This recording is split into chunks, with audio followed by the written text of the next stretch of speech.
Would you ever imagine your fiancé cheating on you with your own father?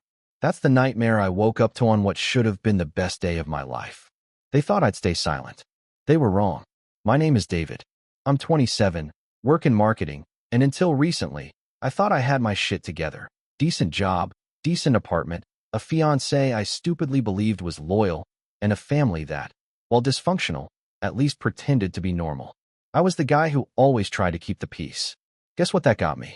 Screwed over. Literally. By the two people who were supposed to love me most.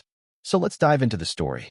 People always talk about the calm before the storm, but I was too busy riding the high of being engaged to see the thunderclouds forming. My life looked damn near perfect from the outside. I had Rachel, funny, sexy, ambitious, and after 4 years together, we were finally tying the knot. My mom, Lena, was practically vibrating with excitement. My dad, Mark, was oddly invested. At the time, I told myself he was just being helpful, supportive, proud father of the groom shit. Hindsight's a bitch. Things started shifting about 2 months before the wedding. Rachel got weird. Not distant, just off. She started forgetting our dinner plans, zoning out mid-conversation, and picking random fights. When I asked if she was overwhelmed, she said it was just wedding stress. Fair enough. I knew the planning had been a lot. But then she started acting extra sweet afterward, like, suspiciously sweet. She'd buy me random gifts, initiate sex out of nowhere, and even pack my lunch one day like she was trying to win Girlfriend of the Year. My gut said something was off, but I ignored it because love makes you dumb. And that's when Dad started showing up more. Mark had never given a shit about any of my relationships. Hell, he didn't show up to my college graduation. But suddenly, he was offering to pay for our honeymoon, texting Rachel directly about catering options, sending her TikToks of wedding dances. At first, I chalked it up to delayed father-son bonding. Maybe the wedding gave him a reason to care. But then I noticed how Rachel laughed just a little too hard at his jokes, how they shared weird inside glances. The kind that lasts half a second too long. The real slap came when I accidentally stumbled into a group chat on her iPad. It was open on the coffee table while she was in the shower. Just a preview of a message from her best friend, Erica. Are you seriously going to keep sneaking around with his dad? I opened it. Scrolled. Half the messages were deleted. The ones left behind were vague, but not vague enough. Mentions of hotel rooms. Mark is such a freak, lol. One message from Rachel. I know it's wrong, but I can't stop. My blood went cold. I didn't confront her. Not yet. I needed more. Over the next few days, I played dumb and started digging. That's when I found it, the video. Erica had sent her a video from the bachelorette weekend. Apparently, Rachel was too drunk to remember it, or too arrogant to think I'd ever see it. It was shot on a phone, wobbly, but clear enough. Rachel, sitting on a hotel bed in lingerie. And my father, my actual biological father, standing in front of her, shirtless and smirking like the smug asshole he's always been underneath the Dad of the Year act. She reached out and grabbed him, laughing. He said, "Let's give the bride a real send-off." I couldn't breathe. I watched that video once. Just once. Then I stared at my own reflection in the black screen, like I didn't recognize the guy looking back. I didn't cry. Not then. I just sat there, feeling like every part of my life had been doused in gasoline. Because this wasn't just cheating. It wasn't just betrayal. It was nuclear. My fiancé and my fucking father. And nobody had noticed? Except someone had. My mom started acting strange around me. Hovering. Asking questions she didn't usually ask. You doing okay, honey? And is everything still good with Rachel? Her voice cracked when she said it. That's when I started wondering just how deep this betrayal went. How long had it been festering? I checked timestamps. Scoured deleted texts. Erica's messages confirmed this wasn't a one-time mistake. There were photos from weekends when Rachel told me she was visiting her sister. I saw one from a cabin upstate. Mark's watch clearly visible on the nightstand. And the worst part? They looked happy, comfortable. Like this wasn't just a fling, it was a secret second relationship, just hidden behind my back like some sick joke. But I wasn't going to give them the satisfaction of blowing up right away. No rage, no yelling, no smashed furniture. I decided I'd play the long game. Make them comfortable. Let them think they got away with it. And then bury them both, slowly, publicly, and with a smile on my face. So I went back to pretending. I smiled at Rachel. I joked with Dad. I told Mom I couldn't wait for the wedding. I laughed when Brian asked if I was ready for married life. I said, more than ever. And in that moment, I meant it. Because the man who walked into this engagement, he was dead. They killed him. What they didn't realize was that I was already sharpening the knife. They say silence is golden. In my case, it was surgical. I didn't scream. I didn't confront. I didn't even flinch. I made sure to smile through every conversation like my spine wasn't vibrating with rage. It wasn't easy, especially not when Rachel kissed me and I could still picture her half-naked with my dad. But rage is a hell of a motivator when you channel it right. I needed proof. Solid, undeniable, career-ending proof. So I started collecting. Rachel's phone was locked, but her laptop wasn't. Her dumbass synced iMessages across all devices and forgot. Every time she went to the gym, I'd open that laptop like I was checking fantasy football scores. Instead, I was exporting screenshots, timestamps, videos, and saved images. They weren't smart enough to use encrypted apps. Nope, just plain old messages. Last night was insane. You're bad for me. If David ever finds out, it's different with you. I labeled each one with a date, cataloged everything in a folder called Decor Ideas, and uploaded it all to the cloud. That was the beginning of my Cold War. The first thing I noticed was how much Rachel's guilt made her nicer. She suddenly cared about my sleep schedule, made me breakfast, and offered to split wedding expenses, like her soul was trying to buy itself out of hell with eggs and financial responsibility. I smiled through it, told her she was amazing. She cried once after sex. I asked what was wrong. She said, I just love you so much it hurts. Yeah, I bet it fucking does. My dad wasn't as subtle. He started acting like the goddamn best man of the year, suddenly offering to write a toast, coordinate suits, even suggesting we get matching cufflinks. Real sentimental shit from a guy who once forgot my birthday and called it a lesson in independence. Every time he looked at me, I saw it. The guilt, the panic, like he was waiting for the hammer to drop. But he didn't know how patient I'd become. Then Mom slipped. She came over one Sunday, eyes puffy. You sure you're okay with everything? She asked. I shrugged. Why wouldn't I be? That made her freeze. I saw it. In that second, I knew she knew. Maybe not everything, but enough. And I knew she'd been sitting on it like a coward. Later that week, I checked her texts. I'd installed a keylogger on my dad's phone while he was passed out drunk during a wedding planning dinner. What I found confirmed it. Lena, he doesn't suspect. I feel sick. I can't believe you let this happen. Mark, it was a mistake. It's over. Don't ruin this for him. My own mother had known. She'd known. And she still hugged Rachel at family dinners. She still smiled in photos and helped pick out flower arrangements. I guess pretending was a family sport now. Then came Erica. She was the first person who cracked. Rachel was in the shower one night, and Erica called. I answered on speaker. She didn't realize. Did you tell him? Nope, I said. But you just did. Dead silence. Then a panicked hang-up. A few hours later, she texted, I'm sorry. I didn't know it had been going on that long. I thought it was a one-time thing. Bullshit. But useful bullshit. Because now I had confirmation from someone else. Someone outside the triangle of assholes. Still, I stayed quiet. Then Rachel dropped the nuclear line. I'm pregnant. I blinked. Wow. That's unexpected. She nodded, smiling, eyes wide and teary. I took 3 tests. All positive. I did the math. The timing lined up, sort of, but not enough. She claimed it happened during our engagement party. But I knew what happened during that weekend. I had the videos. She was with him. Still, I congratulated her. Hugged her. Said I couldn't wait to be a dad. Inside, I was already scheduling a paternity test. Secretly, I hoped it was mine. Not because I wanted a kid, but because if it wasn't, I'd burn her world down twice as hard. That's when Brian, my best friend since high school, got involved. I told him everything. Showed him the evidence. His jaw hit the floor, and then he asked, You want to blow it up now? No, I said. I want it to hurt. So we planned. We mapped out every weak point. Brian would play clueless. Smile through the bachelor's party. Help record a cheesy wedding video for the reception montage. It'd be the perfect opening act. I updated my will. Removed Dad. Blocked him from future estate access. Took Mom off my emergency contact list, too. If she wanted to pick a side, she could stay on it. Then I called Uncle Jay. Jay's my dad's older brother. Black sheep of the family. Owns a tiny firm. Drinks like a fish, but never once lied to me. I told him the whole thing.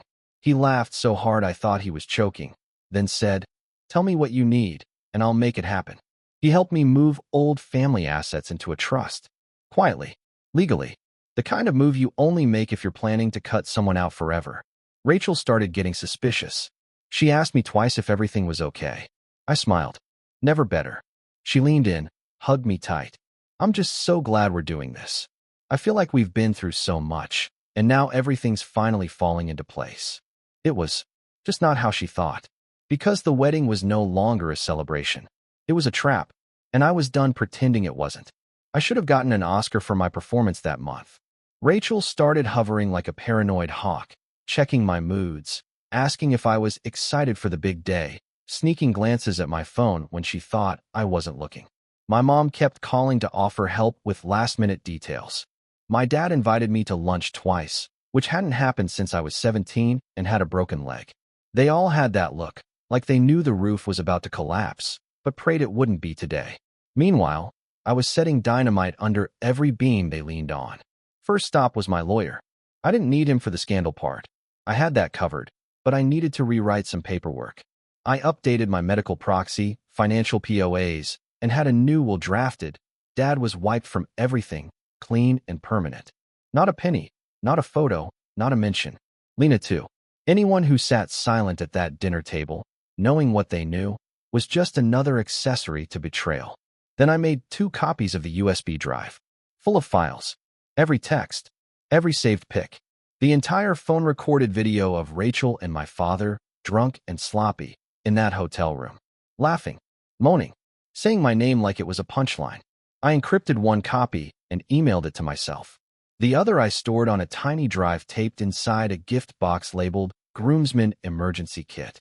It sat inside Brian's tux bag, just in case. Rachel thought we were closer than ever. She started talking about baby names. I smiled and nodded while mentally cataloging every future she'd never get. She wanted to film a wedding video montage, one of those cutesy how we met things couples play at the reception. I told her it was a great idea. I even pretended to get emotional talking about our first date. Brian helped film it. His poker face deserves an award. He stood behind the camera while Rachel giggled and said, "I just knew David was the one. He's loyal, dependable, sweet." I almost laughed. Sweet. Sure. Like cyanide in frosting. She kissed me on camera. I kissed her back. She cried again. "I'm just so happy." "Me too," I said, and I meant it, for completely different reasons. Erica messaged me again, asking if I was okay. I didn't reply. She already knew too much. She didn't deserve more truth than Rachel did. Meanwhile, Mark, Dad, kept pretending like he didn't screw his future daughter-in-law in a fucking hotel room. I caught him staring at me during our suit fitting. Have you ever seen a man trying to guess if you know he's a monster? That was his face. The way his eyes lingered, like maybe I'd slip and say something. I didn't. I buttoned my jacket, smiled, and said, "Thanks for paying for the bar tab, Dad. I'll be sure to make a toast in your honor." He actually chuckled, like it was funny, like this wasn't me sharpening the knife. The guest list was finalized. The venue was locked in. Catering, playlist, seating chart, all finished. I pushed forward like I wanted this wedding more than anything. Every step closer brought her deeper into the illusion. She kept rubbing her belly and smiling. I'd secretly ordered a paternity test using her prenatal lab paperwork. Easy enough if you know what clinics to bribe. Results were coming the day before the wedding. I wasn't even nervous. Part of me hoped the kid was mine. I could deal with co-parenting. What I couldn't deal with was raising my father's accidental spawn. Lena, my mother, kept trying to insert herself into everything. "I'm making a speech," she said. "You're going to love it." I bet I wouldn't. She called one night and said, "You know I love you, right? No matter what happens." I hung up without replying. I was done pretending she was innocent. She didn't sleep with my fiancé, but she damn sure stood by and watched the house burn. Uncle Jay called to confirm the trust accounts were fully transferred. My dad wouldn't be able to touch a cent of the old family investments. Not unless I died, disappeared, or forgave him. None of those were on my calendar. Brian and I met 2 nights before the wedding in a parking lot behind a bowling alley, like we were planning a heist. He handed me a flash drive. "All set," he said, edited and ready. He'd stitched together the cutesy wedding montage with the footage of Rachel and Mark at the hotel. It started with how we met, then faded into, and what she did while planning the wedding. The final clip ended with Rachel calling my dad baby, while my dad slurred, "He'll never know." Oh, but I did. I watched it once, just to be sure. Then I tucked the drive into a box labeled Reception Media and sealed it shut. No one would see it until the right moment. Rachel asked me the night before the wedding, "You sure you want this?" "With everything." "Of course," I said. "You're my person." She nodded and kissed me again. "I can't wait to be your wife." I could. I was counting the seconds. Everything was in place. The venue, the guests, the DJ, the cake, the hidden betrayals, the buried rage, the carefully constructed collapse. And when it all came crashing down, I'd be the one holding the detonator with a smile. Just like she taught me. Weddings are weird. They're supposed to be about love, family, and fresh starts. But they're mostly about performance. Costumes, choreography, and a lot of alcohol to keep the mask glued on. My wedding was no different. Except mine ended with a video that made people throw up their salmon hors d'oeuvres. The day started like any other disaster, quietly. Rachel was giddy. She kept hugging her bridesmaids and whispering, "This is it," like she hadn't been raw-dogging my dad 3 weeks ago. The photographer snapped behind-the-scenes shots of her holding her stomach and smiling like she was in a toothpaste commercial. I just sipped my coffee and nodded when someone asked if I was nervous. Nervous? Nah. I was ready to blow a hole through 2 people's lives, and I looked damn good doing it. Brian gave me a once-over in the mirror. "You look like someone who's about to give a TED Talk on vengeance." "Perfect," I said. Guests arrived early. The venue looked great. White chairs, flowers, stupid little signs that said things like, "Forever starts here." I saw family members from both sides mingling, pretending to like each other. I spotted Lena in a lavender dress, standing alone, pretending not to be miserable. She looked at me once, just once, and then turned away. Mark showed up 20 minutes late. Of course he did. He wore a navy suit and his usual fake charm. He gave Rachel a long hug before the ceremony started. I caught him whispering in her ear. She laughed like nothing mattered. She looked at me once, smiled, and mouthed, "I love you." I mouthed back, "I know." The ceremony was brief. No point dragging it out. We exchanged vows. Hers was generic Pinterest garbage. Mine were full of forever, honesty, and no secrets. I made eye contact with Mark when I said that last part. He blinked once. We kissed. People clapped. Cameras flashed. I held her hand like it meant something. Reception kicked off with drinks and the usual awkward dancing. My Uncle Jay gave a toast about resilience and loyalty, almost poetic considering he helped me transfer the last of the family trust away from Mark 2 days ago. Then it was time. I took the mic. Rachel stood behind me, holding her champagne, glowing like she was about to win a goddamn Oscar. I looked out at everyone. Old friends, distant cousins, co-workers, that one aunt who always smells like cough drops and judgment, all staring up at me. I smiled. "Before we toast to love," I said, "I thought we'd take a little walk down memory lane." A few people cheered. Someone hooped. The screen lit up. The music started playing. At first, it was harmless. Rachel is talking about our first date. Me telling a dumb joke. Montage of happy couple stuff. Her fake crying about how much she loved me. Laughter. Soft lighting. Then it cut. Hard. To a hotel room. The same one I'd watched on repeat for weeks. Rachel in a black dress. Mark in slacks and a button-down, swaying slightly. She straddled him on the bed, both clearly drunk and horny. Her voice was clear. "He has no idea." "None." Mark laughed. "He doesn't need to. One more time, and it's over." Then she pulled him in and kissed him. He grabbed her hips. The room went dead silent. Someone gasped. Another whispered, "Is that?" Rachel screamed. Actually screamed. High-pitched, raw, like a horror movie. Then she turned and tried to yank the mic from me. I stepped back. Brian stepped in. "Security," I said. "She's not touching that." People were frozen. Some were filming. A few were looking at Mark now, who looked like someone had just set him on fire. Lena got up and slapped him across the face, loud enough that even the DJ flinched. She didn't say anything, just turned and walked out. Rachel was sobbing, babbling something about a mistake, and "I didn't mean to," while trying to reach for me. I dodged. Mark stood up, walked over, and hissed, "Turn it off." Now. I turned the mic back on. "Get your hands off me," I said, "before you add assault to your resume." He froze. I looked out at the crowd. "So yeah, That's what love looked like. Hope you all enjoyed the open bar. Some people laughed. Others just slowly stood up and left. Erica looked like she was going to pass out. My cousin threw up into a gift bag. Rachel dropped to her knees, crying. Mark tried to grab my shoulder to pull me aside. David, we can fix this. Let's talk. Name your price. I spat in his face. I'm not your son anymore. He flinched like I'd punched him. Then I walked off the stage. I didn't say goodbye, didn't take photos, didn't cut the cake. I walked right past the bouquet toss and out the front door. Brian followed me. So did Jay. In the parking lot, I turned my phone back on. Messages were already pouring in. Erica, my aunt, a girl from work who'd heard what happened. Viral within 30 minutes. Mark's job involved reputation. That was gone now. Rachel's job involved youth programs. That was gone even faster.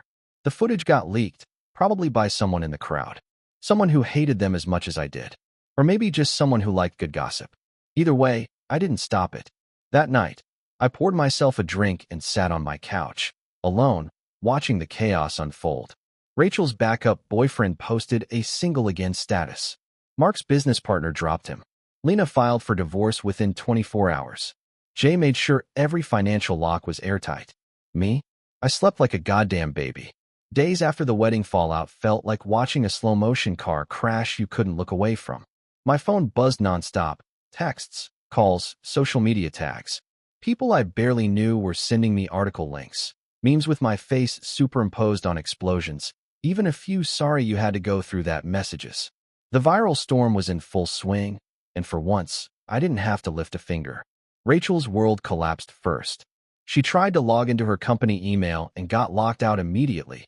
Her boss had already sent a mass memo about disturbing personal conduct and severed ties. Within hours, her professional accounts were suspended. Her resume, once pristine, now needed more explanation than a conspiracy theorist's blog post. She texted me begging for a character reference. I deleted her number. Her so-called backup boyfriend showed up on her Instagram story, tagging her in some sad song lyrics. He texted her through a mutual friend. I heard what happened, you okay? She answered, no, not really. He blocked her. That was poetic justice. She'd been collecting backup plans like Pokemon cards, and in one swipe, they all disappeared. Mark's reputation cratered next. He was a senior partner at a small investment firm. Clients cared about discretion and integrity. Neither existed after footage of him giggling with my fiancée at the hotel went public. The board called an emergency meeting and quietly voted him out before the week ended. He showed up at the house that Sunday, looking like someone who'd just been auctioned off for parts. He mumbled something about family support and second chances. I offered him a beer, then changed the locks the next morning. Lena was in damage control mode, but had nowhere to hide. Neighbors whispered when she took out the trash. Family friends awkwardly avoided her at church.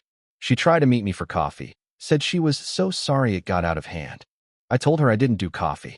I did zero contact. She cried into her latte alone and texted me an apology that read like she'd copied a Hallmark card generator.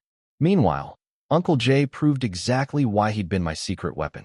Within 2 days of the wedding, he'd sat down with me and walked me through every possible legal loophole. He'd already moved the last of our family's remaining assets into a trust that only I could access. He helped me draft a restraining order against Mark, mostly symbolic, since I knew he'd never show up, but it felt good to see his name on a court document under respondent. Jay even set up a small scholarship fund in my name for local kids, David's Resilience Scholarship, funded anonymously with seed money from the old family estate that Mark would never touch. As for me, I logged into my bank account one morning and saw my balance had increased by a stray $1,000 from a canceled vendor deposit. Leftover wedding funds nobody was going to claim. I transferred it to the scholarship. Felt cleaner than a confession after confession. Rachel tried to rebrand herself online. First, she posted a vague apology on Instagram. 6 sentences that sounded like they'd been written by an AI.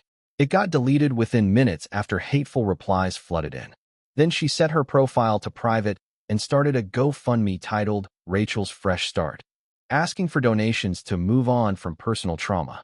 It topped $200 before she realized the page listed my father as her emergency contact. She took it down. Mark tried a quiet PR comeback. He sent the board a letter claiming misunderstandings and exaggerated claims. They responded with, "Good luck with that," and forwarded it to legal counsel. He felt the chill when his golf club membership wasn't renewed. The next time he saw my name on a local charity board announcement, he vomited. I didn't answer his call. My parents finally filed for divorce. Lena listed irreconcilable differences and abandonment. Mark countersued for defamation and emotional distress. The filings sat in court like twisted poetry, one side admitting guilt by omission, the other pretending innocence. I watched a PDF of their paperwork for a few minutes, then deleted it. Let them sort it out. Through all of this, I felt a strange calm. The man who grew up craving approval now craved nothing more than distance. My dreams of a happy marriage were ashes, but what replaced them was freedom. I spent a weekend camping alone, no phone, no screens. Just me, the stars, and a renewed sense that I didn't need people who saw me as disposable. When I got back, Uncle Jay met me at my apartment with a beer. "You okay?" he asked. I shrugged. "Better than okay. Feels like they all got exactly what they deserve." He toasted, "To new beginnings." So did I.